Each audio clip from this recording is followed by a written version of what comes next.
It's time to find out what's good tonight. Not only is this holiday season signaling to be a tough one for those buying presents, but also for those making donations as well. 16 News Now reporter Jack Springate joins us live in Studio B to tell us how the folks over at Oliver Ford in Plymouth went out of their way this year to make sure no child in our community is without a winter coat. Jack.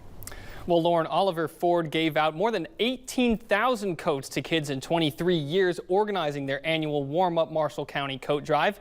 This year, supply chain issues forced them to look for coats across county lines.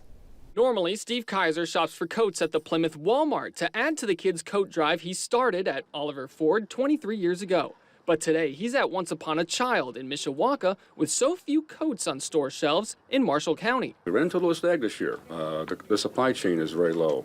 So we didn't have any new coats that we could purchase in Plymouth.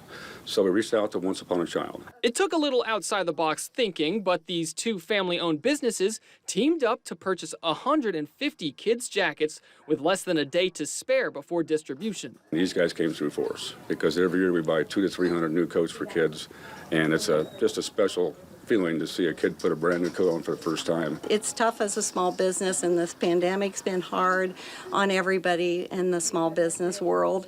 And so it was really very honoring to have him call us and think of us, and we wanted to do whatever we could to help. Even though this year's search for coats brought Kaiser further away from Plymouth, it brought these two communities even closer. It's still our community, you know, it's a half an hour away, so they can't come to Once Upon a Child every day. So it's very heartwarming to know that they're going to go to kids that need them. Making this year's coat drive worth every mile. And those coats will be distributed at the National Guard Armory on West Madison Street in Plymouth tomorrow from 10 until noon, and then on Sunday from noon until 2. Lauren, another successful coat drive that I guess you could say really went the distance this year.